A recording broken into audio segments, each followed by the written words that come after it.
corporate greed, terrible leadership, and bad game design. These are three of the many things that contributed to the fall of Destiny 2. Destiny used to be one of the biggest and most beloved games, but now over 95% of its players have left, and most of its content creators are being forced to cover other topics or quit the game entirely.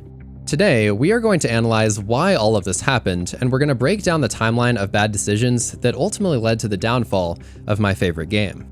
Before we get too deep into it though, we've partnered with Geology to bring you this video. Geology is an award-winning hair and skincare company that delivers simple and effective routines that will be customized precisely for your exact needs. After you take a 60-second quiz, you'll get access to a personalized product that is made with ingredients that are proven to work and have been used by dermatologists for decades. Geology has over 10,000 5-star reviews, and they've won all 35 of these awards, with recognition from Men's Health, Ask Men Grooming Awards, and more. They believe that trust is built on results, and based on all these reviews and awards, it's clear that their product is the real deal.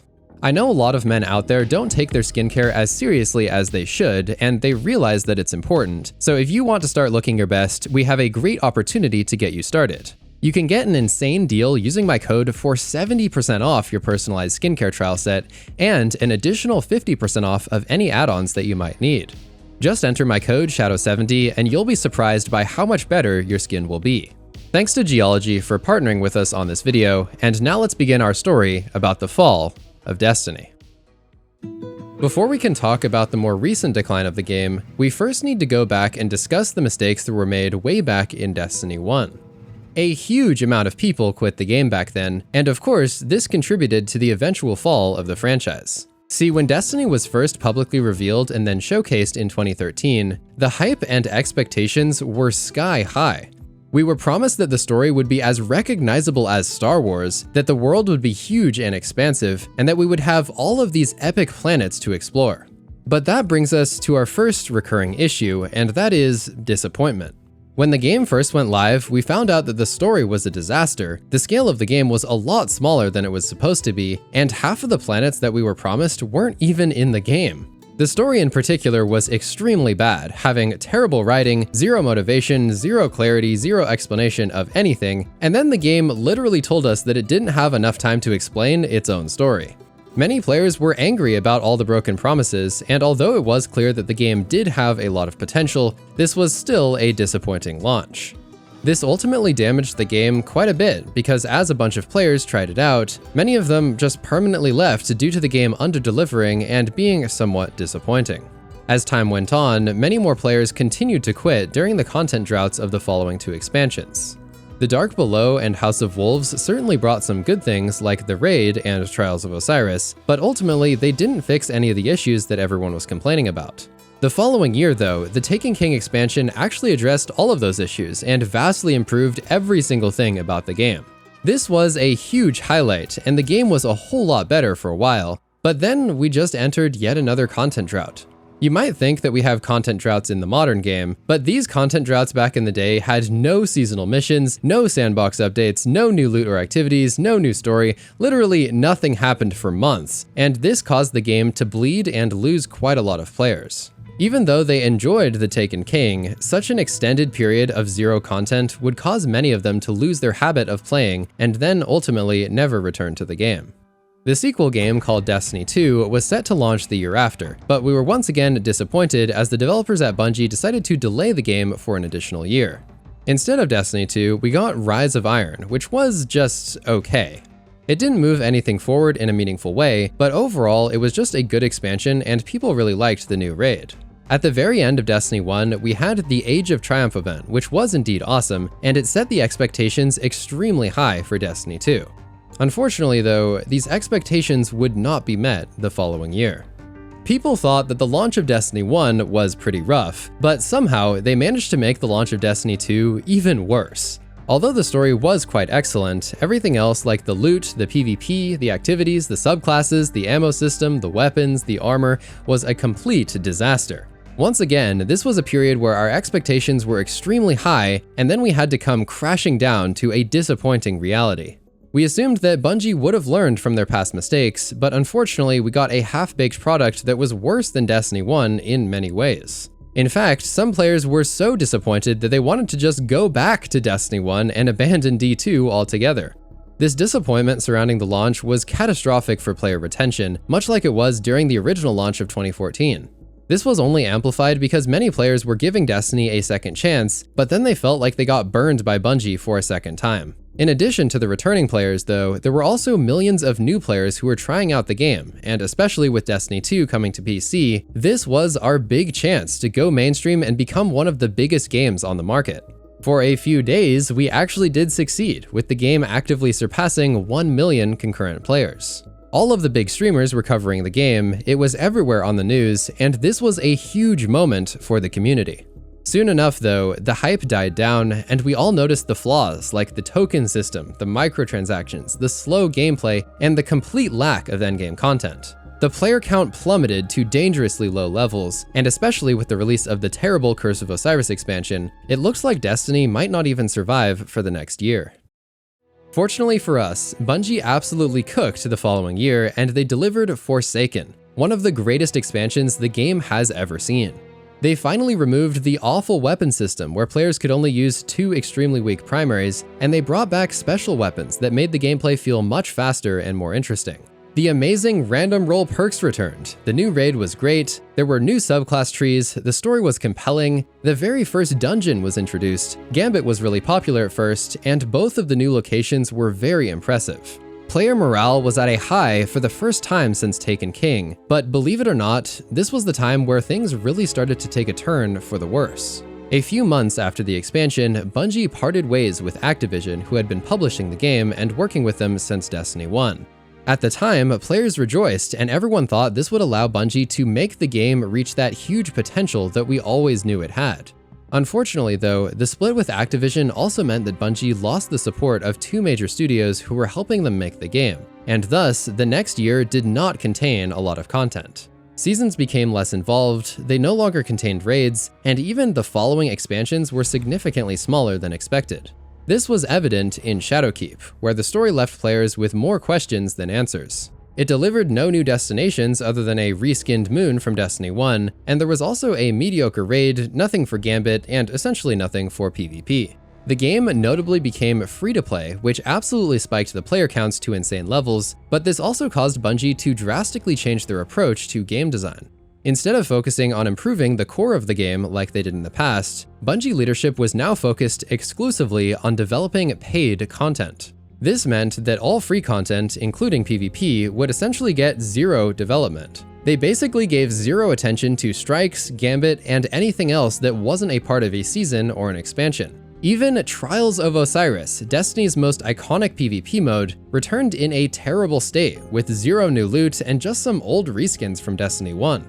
This decision to abandon the development of Destiny's core would prove itself to be one of the more damaging decisions for the game's future. Expansion after expansion, there would be literally 0 PvP content, and this understandably led to most PvP players quitting the game. Nowadays, almost nobody plays the game for its PvP anymore, but back in the day, it was a much different story. PvP used to actually be respected and updated, and it was a huge part of the game for many players such as myself. Expansions used to bring us 8 PvP maps and a handful of new modes, but sadly, Bungie decided to alienate millions of players by completely abandoning PvP and reassigning their developers to instead work on Marathon.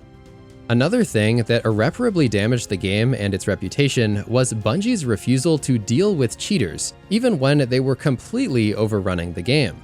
When Trials returned, you literally couldn't play a single card on PC without facing multiple teams of hackers who absolutely ruined the experience for everyone else. The Crucible became a total joke, and yet again, PvP players felt extremely disrespected and disappointed. The game had essentially 0 anti-cheat, and for years, Bungie leadership simply refused to invest money in the security of their game. By the time they would finally partner with an anti-cheat company in 2021, many Crucible players had already quit the game out of frustration.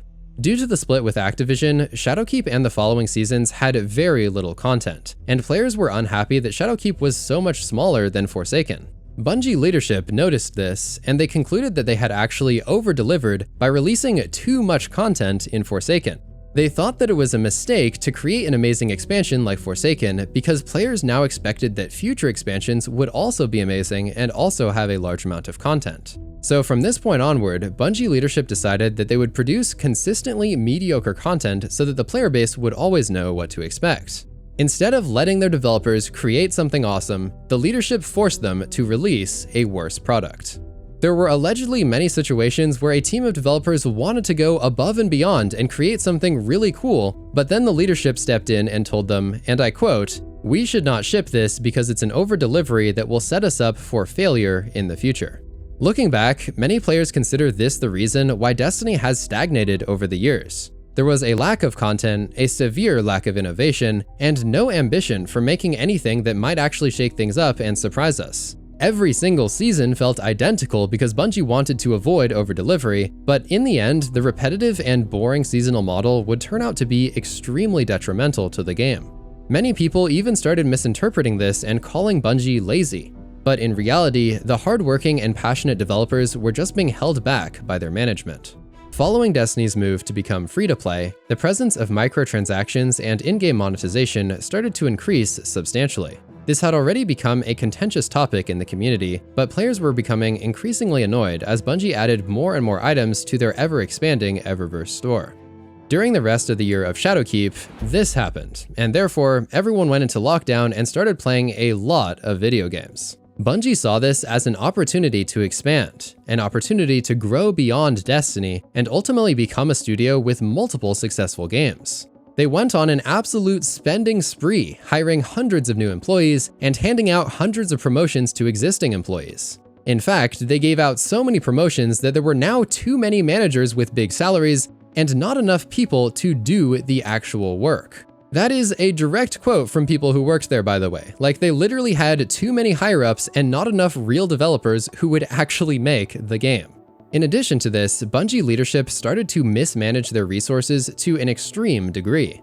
Instead of focusing their capital and efforts on Destiny 3, they instead spent millions of dollars developing new games that would ultimately never see the light of day. They took hundreds of talented developers away from working on Destiny and instead put them on all of these little incubation games. Many different projects were created, developed, expanded, and then destroyed, costing the studio an unfathomable amount of money. As one person described it, Bungie somehow seems to forget that they only have one product, yet they seem to put their focus towards everything except for that one thing making them money. Their senior leadership needs to be gutted. They simply don't have the first idea on how to run a gaming company, it seems. It wasn't just random people on the internet who thought this either, because internally there were reports of employees straight up telling the upper management that doing all of these incubation projects was not going to work out very well. When the Beyond Light expansion finally released in 2020, Bungie leadership made perhaps their greatest mistake of all time by removing huge chunks of content from the game. They actually took away a lot more content than they added. So this expansion was in fact not an expansion, it was actually a contraction. The removal of content and the so-called Destiny Content Vault was easily the most hated thing they've ever done, and all of this content simply got deleted. Like, just look at the amount of stuff they removed. Bungie claimed that removing the content was necessary, and maybe it was, but it had an extreme ripple effect that crippled the game for years to come. It also had a massively negative impact on player sentiment, with one popular comment reading, "They lost my trust and I stopped playing when they removed the campaign we paid for." That's theft, literally. There were hundreds of videos and articles just absolutely roasting the game for deleting its own content, and you've got to understand, it is not normal for an MMO to do this. Destiny quickly got the reputation for being that game that deletes its own content, and this was a massive meme in the broader gaming community. They can legally remove whatever they want from the game, but from the gamer's perspective, it simply sucks to buy things and then have them taken away a couple years later. Existing players of the game were obviously unhappy about the removal of content, but the people who got hurt the most were actually the new players. Since such a large portion of the game's history just got deleted, it became extremely difficult for new players to get started and understand what is going on in the game. With almost all of the story no longer existing, Destiny's narrative became extremely confusing because you could no longer experience all of the events in the timeline. The vast majority of free-to-play content was also gutted, so new players became far less likely to actually get deep into the game and want to buy the expansions. The new player experience as a whole was just an unmitigated catastrophe, and somehow Bungie leadership decided that they were okay with this. Year after year, nothing would be done to improve the new player experience. New players are essential to keeping any live service game alive, and it blows my mind that Bungie leadership did not invest a single dollar into fixing this absolute disaster. There have been thousands of Reddit posts where a new player joins the game, gets completely lost, and then quits because the game is so unbelievably confusing and literally nothing is explained. I have 2 different million-view videos explaining exactly what is wrong with the new player experience. I basically spoon-fed the exact list of issues to Bungie, but still, their leadership decided to do nothing. They would eventually add a couple small tweaks like the Guardian rank system, but quite truthfully, these things did not move the needle for improving the new player experience. In other news, the Beyond Light expansion continued the trend of neglecting PvP by removing 11 maps instead of adding any new ones. Especially considering the introduction of the overpowered stasis subclass, PvP got infinitely worse as a result of this expansion. This was especially obvious if you ever watched the best players in the world, because the only 2 times that they would lose a game is if they lost to a cheater or if they lost to stasis. Bungie was also famous for being extremely slow at fixing any of the issues with their game, and this time was no exception. It took an entire year for the broken stasis abilities to finally get balanced. Frustrating would be an understatement. Later in the year, Bungie finally introduced a much-desired transmog system that allowed you to customize your appearance. This would have been cause for much more celebration, but unfortunately, Bungie decided to limit how many ornaments you could get for free at just 10 per season. If you wanted to get any more than that, you would have to purchase additional currencies from the Eververse store with real money, greatly upsetting the player base and reigniting the backlash against the Eververse store. It was still nice to have transmog now in the game, but somehow it also ended up being quite a controversy. The initial reception of the Witch Queen expansion was quite positive, with the new legendary campaign being a major addition, and it had people saying that this was the best expansion since Forsaken. We also got some really unique exotics, a couple of new activities, and the new Throne World destination.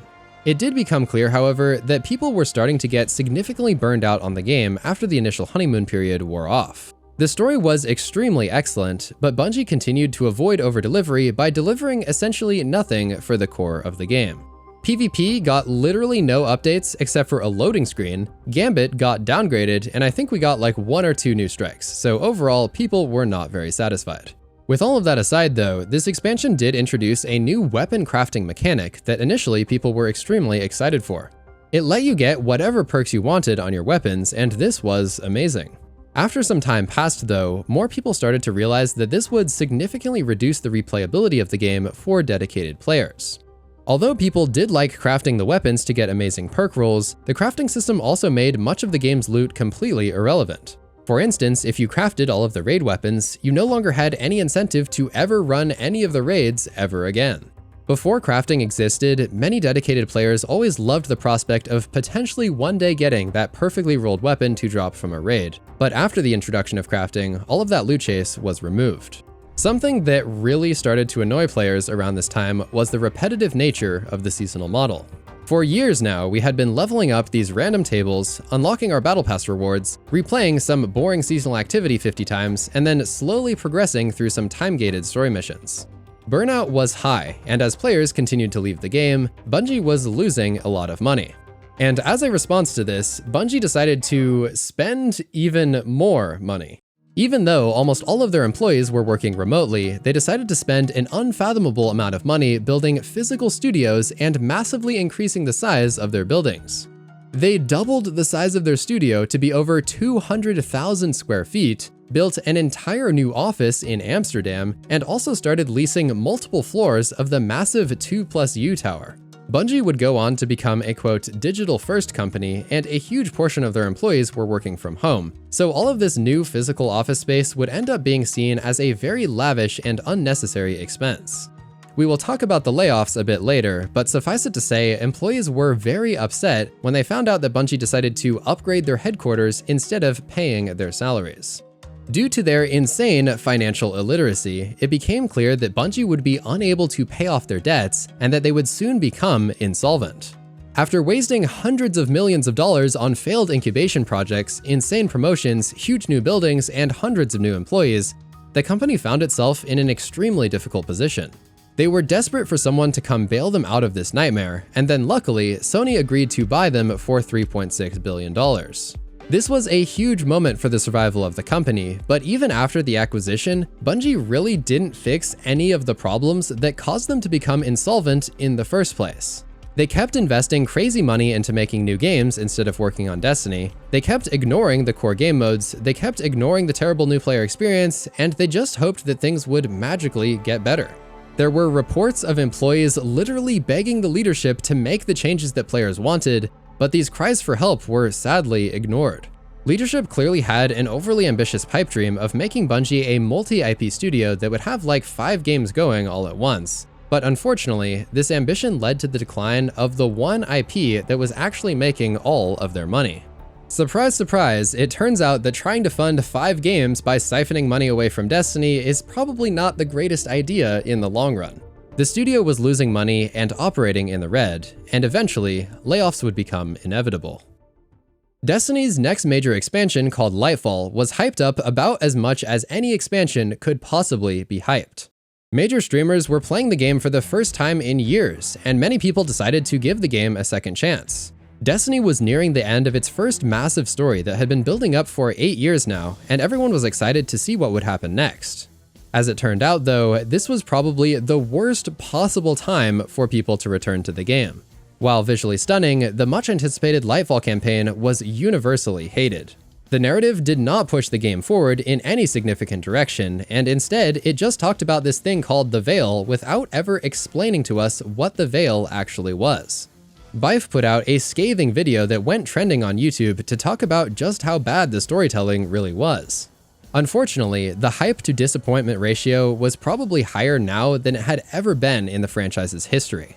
Nobody was happy, and one popular comment from the time said, "Well, we've got to give it to Bungie for successfully meeting their criteria of under-delivering." As time went on, the failure of Lightfall would lead to many people not being interested in playing the following seasons, or even the following expansions. People lost all faith in Bungie's ability to tell a story, and players really did not have a lot of hope for the future. As Bungie continued to deliver their cookie-cutter seasonal formula, which wasn't impressing anyone, the player count headed towards all-time lows. The State of the Game was a post that dropped in the summer, and people were furious that it realistically delivered more bad news than good news. At a time when we desperately needed to be reassured about the future, the article basically just said like, yeah, we aren't doing much for PvP, strikes are getting a tiny update, and Gambit is not popular, so we aren't doing anything there. It's almost like Bungie had the Pikachu surprise face when they realized that Gambit and PvP were not popular anymore after they were literally ignored for 5 years. The following showcase for the Final Shape expansion was also pretty underwhelming, as it did not show off any new subclasses, enemies, or gameplay systems that would notably change the overall experience. A little while later, Bungie responded to the outrage by assembling a mini PvP team to improve the Crucible. But the truth is, this was far too little and far too late. As I explained earlier, the vast majority of PvP players quit years ago due to the clear pattern of neglect, and ultimately this promise of a new PvP team was not going to convince them to come back. Around this time, the loot chase for Destiny became almost non-existent. The harsh truth is that almost nobody's going to be excited about the 200th SMG that is only 1% different from all of the others. Especially with the crafting system giving players access to all of the best perks, many activities just didn't feel as rewarding anymore. After you crafted the new weapons from any given season, there was simply no incentive to play anymore, and people were definitely getting bored.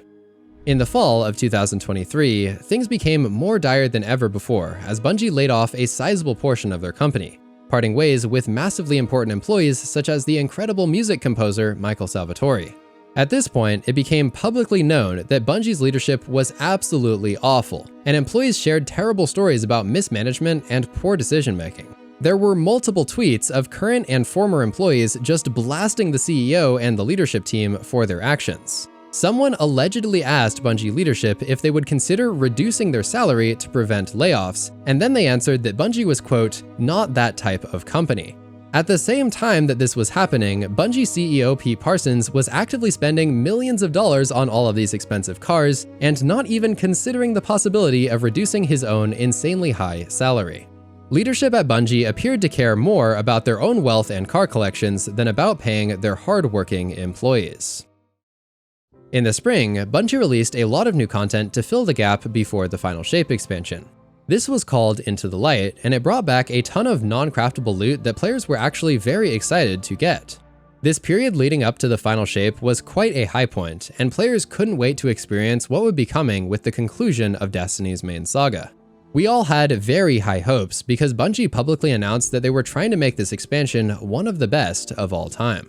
The Final Shape expansion launched in June 2024, and man, it was an absolutely incredible experience. We got a satisfying conclusion to the story, an awesome new destination inside of the Traveler, and a whole bunch of nostalgia that wrapped up the last 10 years of Destiny. With their backs against the wall, Bungie was forced to finally make something awesome, and they arguably over-delivered for the first time since Forsaken.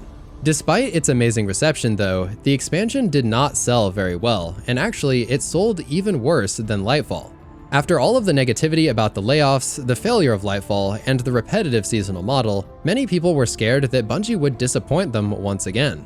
The nail in the coffin, though, was the fact that this represented the end of the road for many longtime players.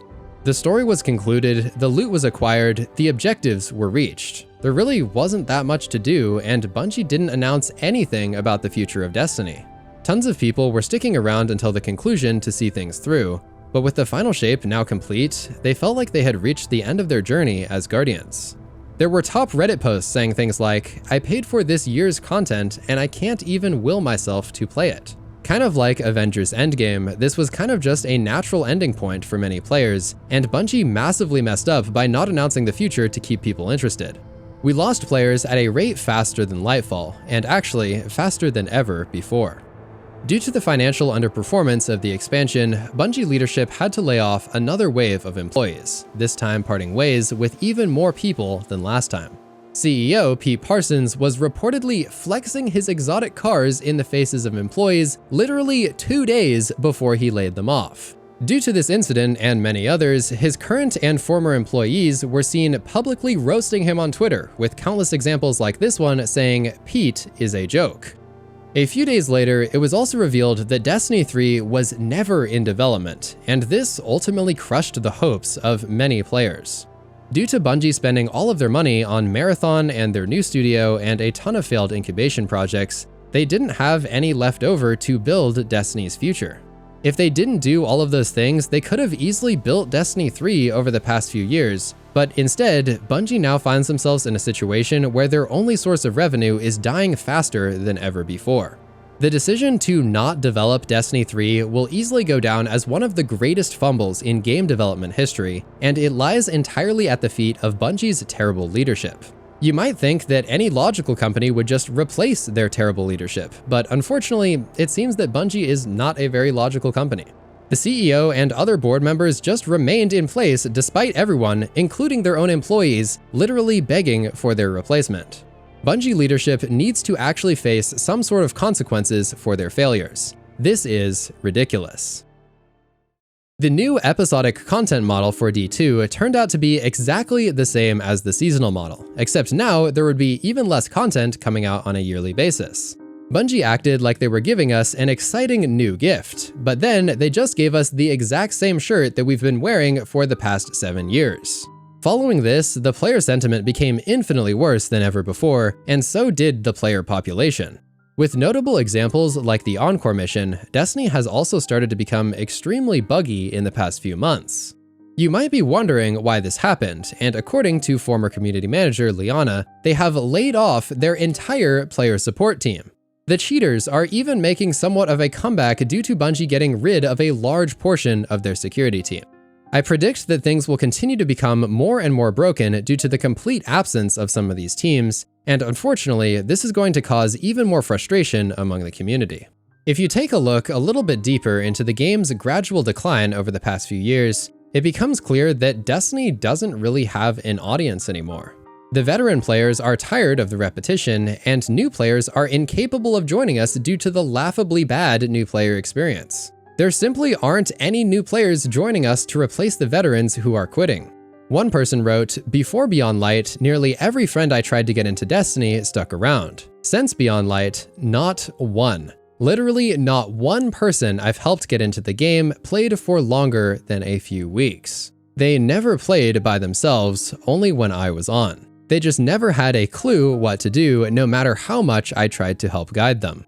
The game has ballooned so much and become so convoluted and confusing that it is completely unapproachable for anyone who doesn't have a PhD in Destinology from playing the game for the past 10 years. I really don't know what else to say. The new player experience has become one of the single largest contributors to Destiny's decline, and Bungie's leadership refuses to do anything about it. The only other thing to consider is perhaps the returning player population, but it turns out that the game has become so overcomplicated and unexplained that their experience isn't too great either. Quote, "As a lapsed player, Bungie made it so hard to get back in if you lapse. For new players, it was almost impossible. It was a fundamental business mistake to not attract new players. It was an ever-dwindling pie." The other thing I've realized is that if you return to the game, you basically just do whatever is new, and then you realize that the core game and the seasonal model still hasn't seen any innovation or improvement for the past 7 years. And then you probably quit again, because who wants to do the same things for 7 years straight? We still have quests where you fly to the helm, then fly to Ikora, then fly to the helm again, and then you watch some boring dialogue on a holoprojector, and then you fly to Nessus, and then you fly back to the helm for a third time, and then you go do a public event. There has been so little innovation for so long that players have grown tired of it, and the quality bar is actually on the floor. I hate that this is kind of what Destiny 2 has become. I want a reason to log in and play and grind. I want fun things to do in the game, but there just really isn't. Despite the game being in a far worse state than ever before, some people think that Destiny is still doing fine, and I've seen a few statements like, "Oh, this happens every year, we'll be back to normal in a few months." I normally try to be pretty optimistic, but in this case, I'm sad to say that things are really different this time.